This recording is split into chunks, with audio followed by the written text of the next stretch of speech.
निरागस रूप तुझा आई, क्रोधालाही तू चंडिका बनते.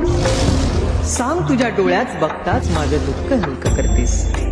बघ ना गाई, तुझ्या येण्याने ही अमावस्येची रात्र चांदण्याने भरली.